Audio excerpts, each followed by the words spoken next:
Monday Night Rugby on Off the Ball. With Vodafone, main sponsor of the Irish rugby team. We all belong to the team of us. Now then, you're welcome along. So as the rugby season takes a bit of a beat before tests in June and July, the perfect week to reflect on the South African experience in the URC this season. And it turns out it wasn't a half bad one. The Stormers of Cape Town are URC champions 2022. They beat the Bulls 18-13 in Saturday's final. Very happy to say Craig Gray joins us, South African writer and broadcaster. Craig, you're very welcome. Thank you. Nice to be on. 31,000 at the stadium owing to COVID restrictions. I understand you could have easily sold out the Cape Stadium. There was big interest in this finale. Yeah, absolutely. They could have sold 70-odd thousand and they would have easily filled it. Unfortunately, government restrictions, as nonsensical as they were still in place. And I understand they are now going to actually do away with those restrictions at the end of the month. So it would have just been handy if they had done away with them a couple of weeks early, because it wouldn't have made any material difference. So still, it was a great atmosphere. And, it wasn't the best weather, the build-up to the game. There had been a lot of rain, big storms coming through Cape Town. But that didn't really dampen the atmosphere, and the 31,000 really got into it. And great sort of story. The Stormers winning it as well, given all their off-field problems, which we can get into, if you like, a little bit later. And of course, the Bulls, a very young team, well, a mixture of a young team, some journeyman pros and some old pros, and they did pretty well, to make the final. And I guess their semi-final win over Leinster will maybe go down as one of the greatest victories in Bulls history. The Stormers are an extraordinary story. I think is it the West Province Football Union, the overarching body, are effectively in administration. There's been some costly lawsuit there, which is ongoing, and they've lost a lot of marquee names over the last 12, 24 months. So, in effect, they really shouldn't be here. Yeah. I mean, in September last year, they went into administration. Salaries were getting paid late. There's a 500 million rand lawsuit pending. They had sold the development rights to Newlands to a developer. That relationship then went sour between Western Province Rugby Football Union and the developer called Flight. Flight, of course, did nothing wrong, really. They paid the asking price. They gave a 112 million rand loan to the union to survive. But because of some very poor leadership at the Western Province Rugby Union, they were then in a fight with Flight. Flight said, well, we did everything you asked us, and now you're trying to renege on the deal, so we're going to take you to court. So they demanded a 388 million rand damages lawsuit, plus 112 million rand for the loan that they had already forwarded to Western Province. And we could talk about this for hours, but the bottom line is Western Province can't afford that. They could, that would just simply bankrupt them. Eventually, at that point, the South African Rugby Union went, no, we've got to step in here, and using clause 29.1 of the SARU Constitution, they invoked administration. So basically, they removed the entire Western Province leadership, placed an administrator, Rian Ulber, also a former CEO of South African Rugby and a good rugby administrator and a successful businessman in his own right. And basically, the real problem was to stabilize the union, stabilize finances, cut costs where they could, but also to resolve this issue, the lawsuit plus the issue of the stadium, because it all relates to the sale of Newlands, which, of course, the Stormers in Western Province have now moved to the Cape Town Stadium in Greenpoint, which was a much newer facility. So to offset the loans they owe and to pay the bills they owe, they need to sell the development rights to Newlands and sell the precinct. And that is now in a sealed bid process, a little bit more controlled, and hopefully they will be able to find a buyer. Okay. In fact, there are a couple of interested people. And if they get that buyer, they can pay off Flight and they can start functioning as a going concern again. So that's the sort of broad brushstrokes of the issue. Okay, long story short, appreciate it, but a remarkable achievement under these circumstances on the Stormers' part. As for the URC season generally, so big interest in this all South African final, I'm sure, and maybe the semi-finals and beating Leinster and Ulster. What about for the regular season? What have interest levels been like? Yeah, they've been good, but I think it took a little while. It sort of just arrived, the URC after lockdown, and there were Currie Cups at odd times of the year for South African supporters. We used to the Currie Cup final being in October, and suddenly we were playing a Currie Cup through December, and things like that. So it took a little bit of time, I think, for fans to sort of find their feet with the tournament and understand the tournament. because of COVID, we haven't had a real sort of build up to the URC, and suddenly you throw it into this tournament, and the Stormers are playing Ospreys, and who are the Ospreys? The average fan in South Africa needed to educate themselves, and us in the media needed to help educate them.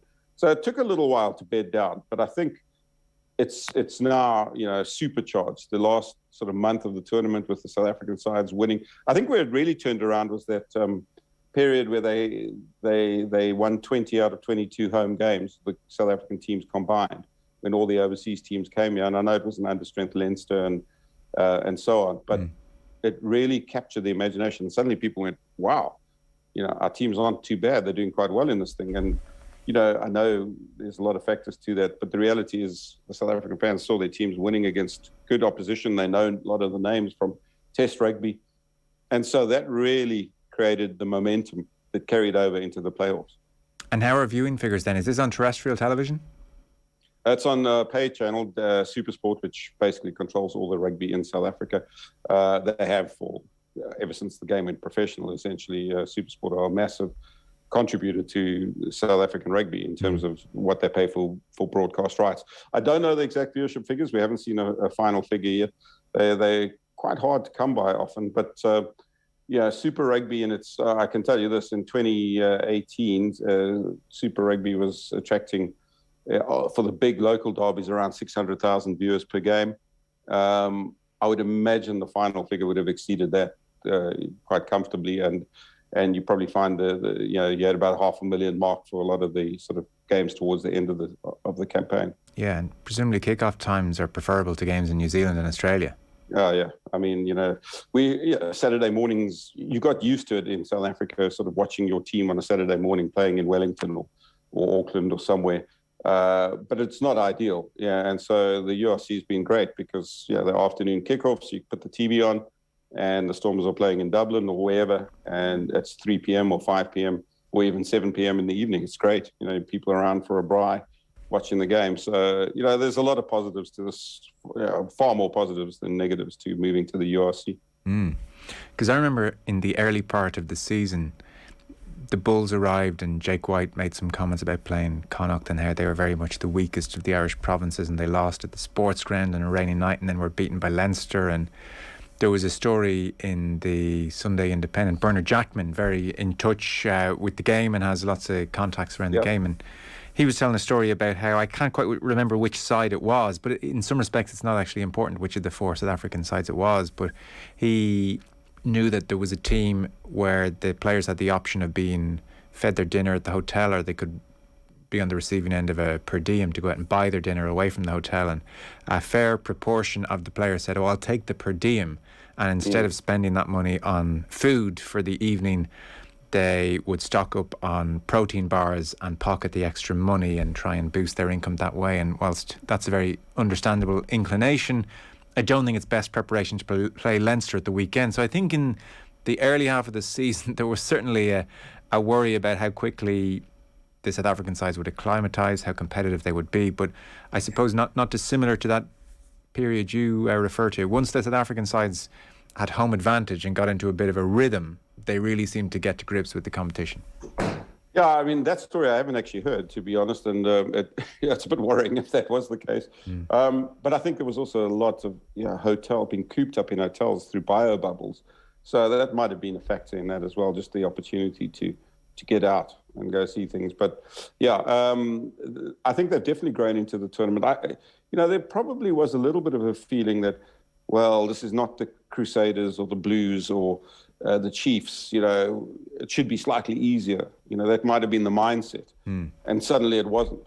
They suddenly realized, whoa, hang on, these guys can play. These guys are as good as anything we faced in New Zealand. And I think the South African sides, not all of them, and maybe not all the time, but I think some of them came in with a little bit of arrogance and got punched on the nose early on. And to their credit, I think most of them went back and went, okay, well, we know we're in for a tough time. So we've got to plan accordingly and prepare accordingly. There's a degree of ignorance about this question because you mentioned things like Currie Cup final now moved to December, and I'm not totally au fait with the South African rugby fan and their the rhythms of their year. Has the URC now supplanted what was there as the standard weekend rugby viewing for the South African rugby fan? Is that pretty much its place at the moment? Yeah, and absolutely. And I think one of the real questions South African rugby and the average fan is wrestling with is what to do with the Currie Cup. You know, the Currie Cup has been the bedrock of South African rugby for nearly or more than 100 years. And now it's been relegated to a secondary competition. And even during Super Rugby times, the Currie Cup almost had its own slot. So Super Rugby would end around May, and the Currie Cup was then played from June through to October, while the Springboks were playing Test Rugby and so on. You still had a fairly strong Currie Cup because a lot of the provincial sides were at full strength, barring a few Springboks. But now everything's overlapping. The Currie Cup's overlapping with the URC, is overlapping with what's going to be Champions Cup next season and the Challenge Cup.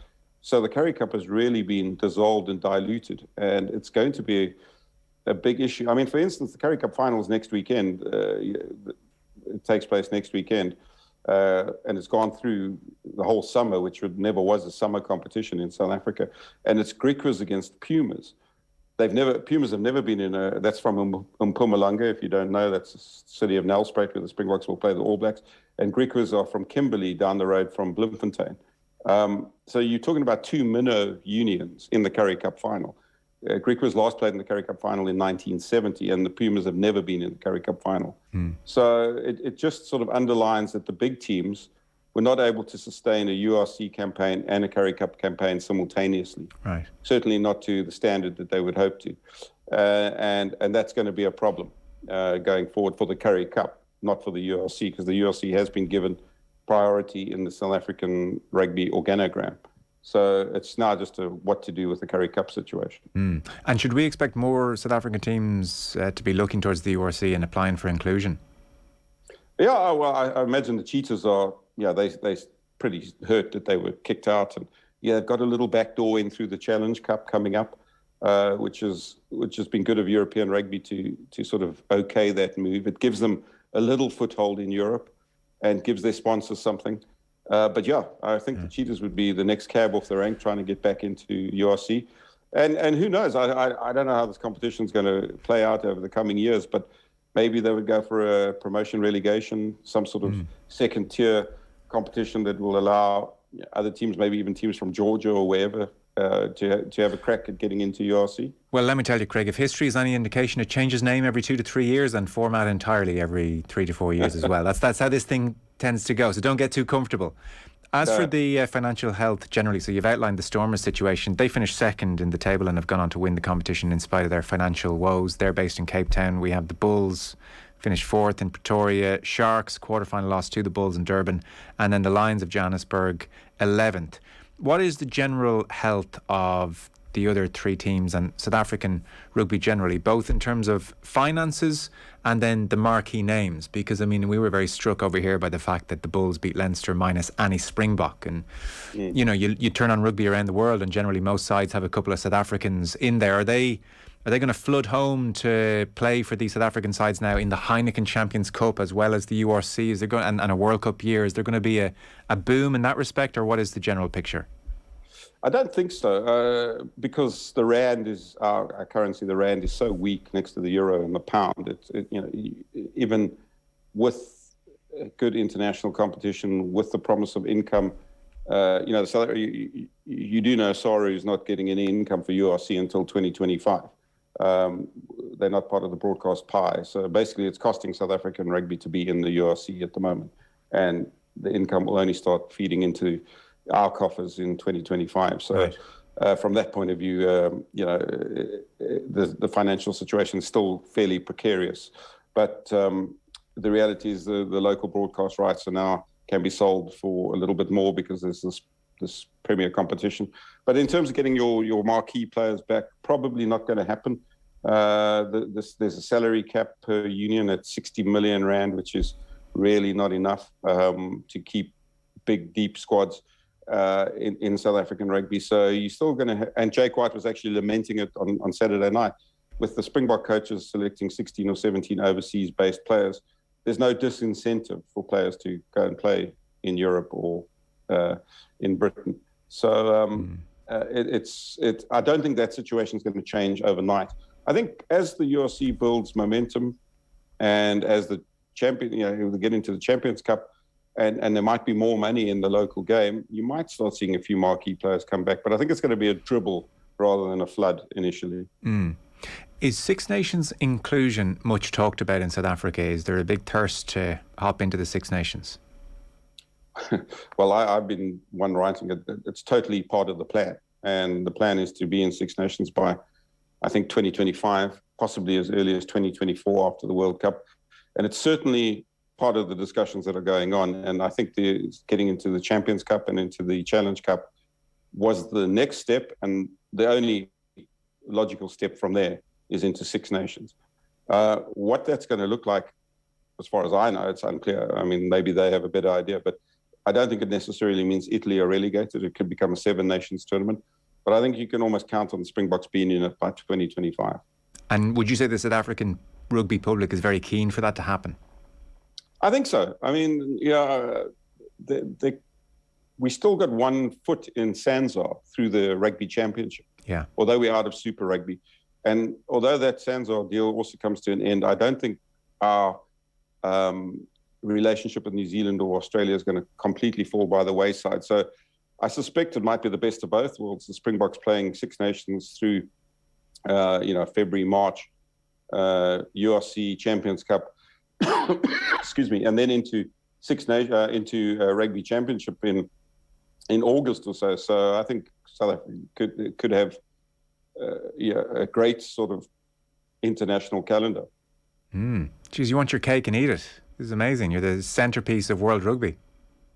Yeah, it does feel a bit like having your cake and eating it, and I guess it's a product of our geography, which is quite fortunate. We sit on the European time zone, and that certainly helped. And I think most people would agree the South African sides have added a lot of value to the URC. I don't imagine if two Welsh sides were in the final, it would have been the same atmosphere, with all due respect to them. And I think it's also just given the Irish teams who have dominated this competition, an opportunity to look over their shoulder and say, well, there's some other players in town. And I think if they carry that kind of surprise element into the Champions Cup, it can't be bad for rugby to have the Springboks in the Six Nations. I know it always feels wrong. Yeah, the Six Nations is so historic and so full of tradition, but Italy weren't part of it until 20 odd years ago. Things change and the world changes, and I don't see it as a bad thing for rugby, and certainly not a bad thing for Northern Hemisphere rugby to have a team as good as the Springboks in their annual competition.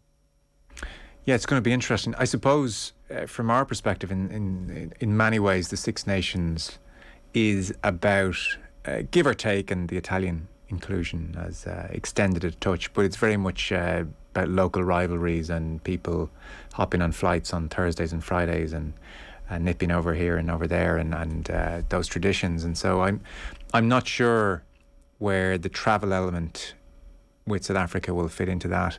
I mean, there are questions over sustainability, I think, increasingly, as well as the world continues to hurtle towards climate crisis and all of these other questions. But I suppose ultimately money will talk, and there will be money to be made in an extra round of matches and South African eyeballs on this tournament. And ultimately, I don't think CVC are involved just for the fun of it. Yeah, I mean, I think that's a crucial point you make. The CVC, the South African Rugby is a long way down the road in coming to an equity agreement with CVC as well. So it all fits into the CVC portfolio, doesn't it? You've got all these tournaments, and it would look a bit strange on their books to have a marquee team such as the Springboks, who they now would be equity partners with on the outside looking into Six Nations. So you're right, money's going to talk ultimately. Yeah, and there'll probably be different ways of doing it. The Springboks will have 2 weekends at home, so you'll have Ireland and Wales, for instance, playing matches in consecutive weekends in South Africa. And then the Springboks will go over for England and Italy or something like that. So, it won't be up and down every weekend, I don't think. And especially if there's an extra team, then you've got a nice round number of 3 matches per weekend with So I think logistically it might work out a little bit better. Yeah, I know. I think and the players I wouldn't worry about, and they'll have first class travel and be well looked after. It's almost the fans and that aspect of the tournament which enriches it in but so South many Africa's ways. cheap, eh? It's cheap for a European. I mean, I would imagine a weekend flying from Dublin to Cape Town would probably cost you less than going to London in terms of your actual spend on the ground, because your euro will go a long way here. Perhaps, so it is a longer flight. Sure, you've got to give yourself a bit more time for that, and the flight might be more expensive, or it would be more expensive. But once your hotel, relatively speaking, and your entertainment dollar is going to go a much longer way than it would in London or Paris or somewhere like that. You know, we'll see. It's all down the road. And the European experiment next year is going to be very, very interesting. Like, in some respects, there are too many teams in the Heineken Champions Cup who don't want to be in it necessarily, don't believe they can win it, and often don't play their best sides because they prefer the top 14 or maybe to a lesser extent the Premiership. So having South African teams fully invested in that will maybe bolster that competition. Just one last point. You know, you mentioned all those 16, 17 Springboks playing further afield and away from the South African club sides. Are they ever put under a kind of, I don't know what the right word here is, but like a moral pressure to play at home and to come back home, or is it generally accepted? Yeah, off you go, do your thing, and we'll see you in a Springbok jersey whenever suits you, no problem. Yeah, I don't think they're under pressure. I don't think they feel that, because they know that they're allowed to do that. And in many ways, it's actually been to South African rugby's benefit for a few years, you know, getting some very expensive players off the books. Dwayne Vermeulen at Ulster, you know, is off the books for argument's sake. So that saves South African rugby a big lot of its budget. You know, so Cheslin Colby, you know, can't be afforded in South Africa at his current market rate. So I think financially it just makes sense for South African rugby. That might not always be the case, and ideally, everyone in a perfect world, you'd want all your best players playing in one of your domestic teams. But I think South African rugby, we've got to look at ourselves a little bit. I know I don't want to sound too arrogant, but a little bit like the Brazil or Argentina of football. We're an export market. Yeah. We produce good players, as those two countries do, and other South American countries. But our league is strong and competitive, and if you played against us, you find it quite difficult, as any soccer team would, playing against, you know, Gremio or, you know, Boca Juniors or something. But the reality is your best players are being lured to the richest markets in the world, and that's pretty much holds true for South African rugby as well. Yeah, I listen to pitch up and the RDS beat Leinster without a Springbok suggests a real strength and depth for sure. Craig, thanks so much for coming on and giving us that perspective on year one of the URC. We'll talk to you soon. Much appreciated. Yeah, it was a great pleasure. Thanks, guys. Cheers. Yeah, let's do it again. Absolutely. Craig Ray there with us from South Africa. And our rugby coverage on Off the Ball is with thanks to Vodafone, main sponsor of the Irish rugby team. We all belong to the team of us. Monday Night Rugby on Off the Ball. With Vodafone, main sponsor of the Irish rugby team. We all belong to the team of us.